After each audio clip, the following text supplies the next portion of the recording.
Pertama-tama, marilah kita panjatkan atas kehadiran Allah Subhanahu wa Ta'ala yang telah memberikan kita nikmat sehat, sehingga kita dapat berkumpul kembali pada kesempatan kali ini.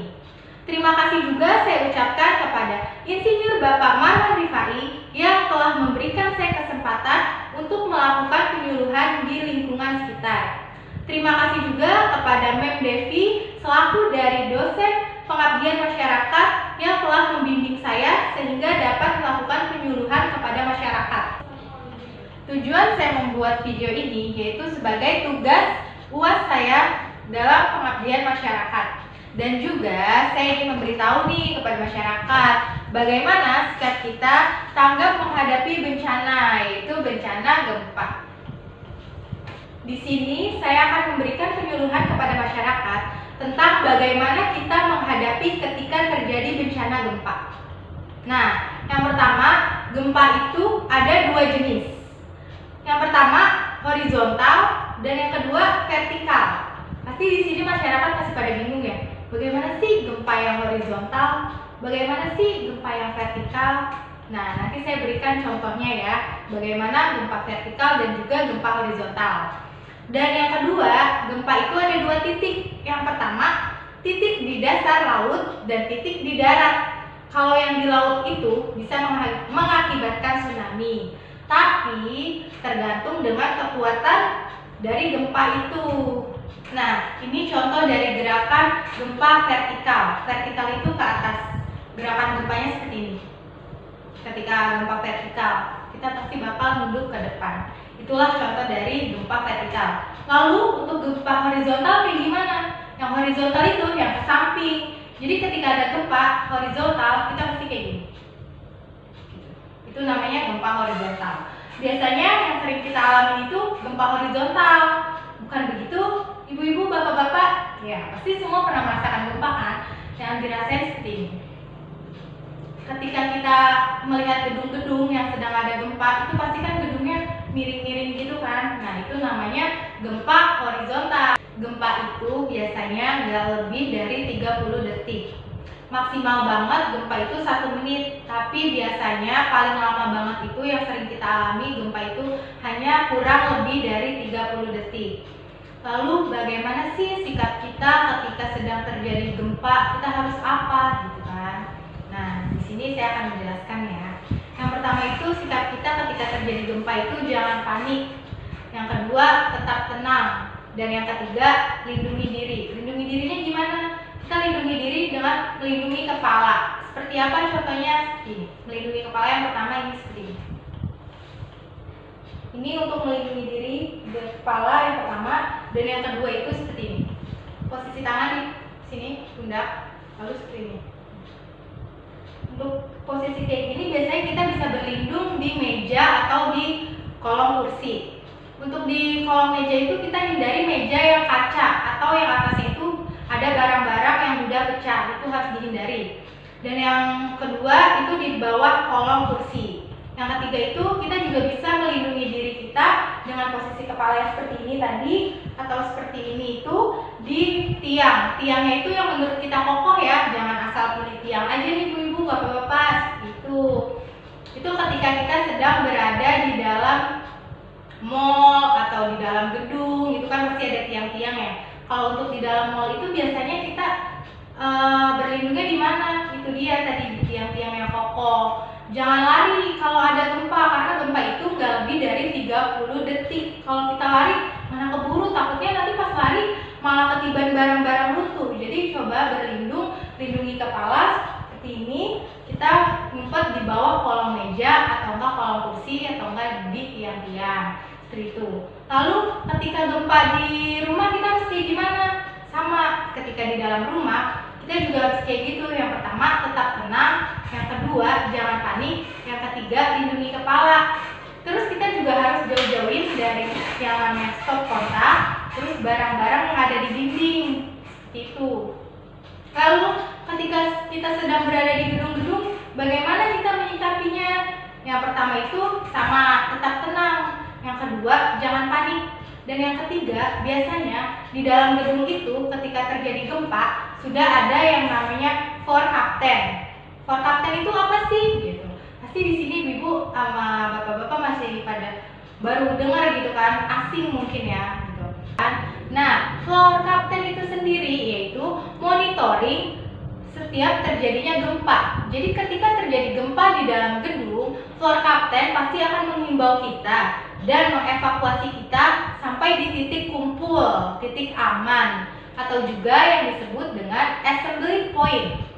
Biasanya yang menjadi floor captain itu di dalam gedung yaitu security atau satpam dalam gedung itu, dan juga petugas yang sudah ditunjuk menjadi floor captain. Di sini apa aja sih tugas dari floor captain itu ketika sedang terjadi gempa di dalam gedung atau di dalam kantor? Ketika terjadi gempa di dalam gedung atau di kantor, pasti floor captain itu akan bilang, 1. Jangan panik, 2. Tetap tenang, dan 3. Ikuti arahan saya. Seperti itu. Tugas yang pertama dari floor captain itu, dia akan mengevakuasi kita ke jalur aman atau akan menunjukkan tangga darurat seperti ini. Kalau floor captain bilang kayak gini, kita ikuti arahannya. Tandanya kita harus menuju tangga darurat.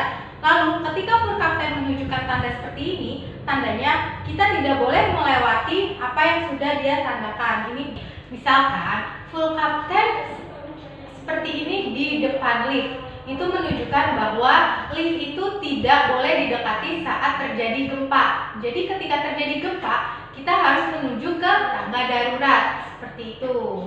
Ketika semua karyawan sudah berada di titik kumpul atau sudah terevakuasi, tugas selanjutnya dari floor captain yaitu menunjuk 1 orang untuk menjadi ketua di setiap lantai untuk mengabsen apakah para karyawan tersebut sudah terevakuasi atau belum. Jika masih ada karyawan yang terjebak atau belum terevakuasi di dalam gedung, maka floor captain akan menjemput untuk mengevakuasi para karyawan yang belum berada di titik kumpul. Jika semua karyawan sudah terevakuasi di titik kumpul atau yang disebut dengan assembly point, maka tugas floor captain selesai. Bagaimana ketika ada gempa susulan? Gempa susulan itu nggak bisa diprediksi apakah dia lebih kecil atau dia lebih besar skalanya dari gempa yang sebelumnya.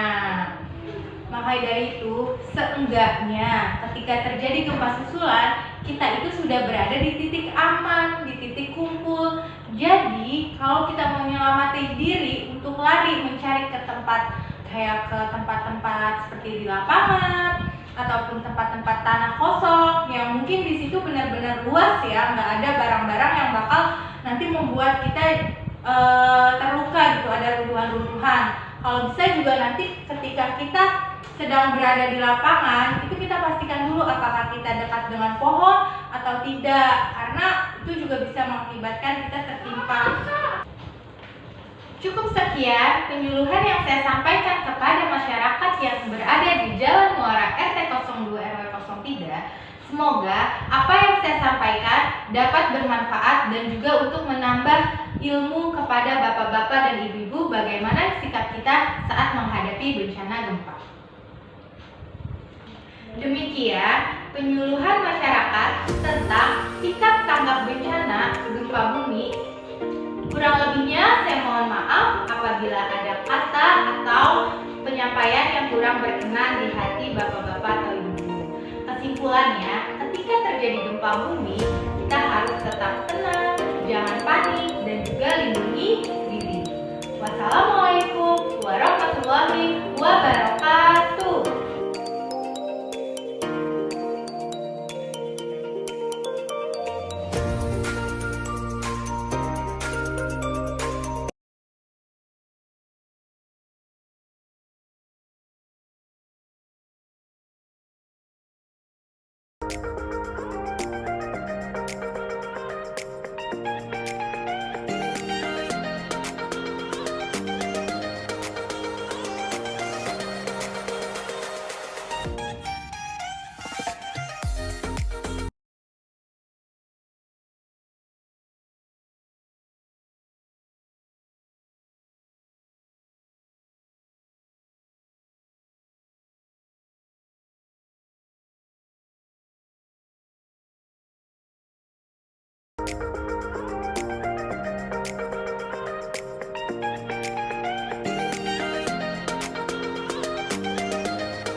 Indonesia.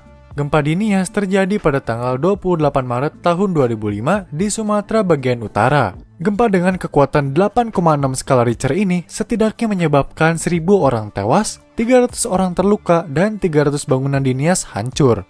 Tidak hanya itu, di Simeulue dilaporkan sekitar 100 orang tewas, banyak korban terluka lainnya, dan beberapa bangunan mengalami kerusakan. Kemudian di Kepulauan Banyak terdapat 200 korban jiwa, serta di daerah Meulaboh terdapat 3 orang tewas, 40 orang terluka, dan beberapa kerusakan.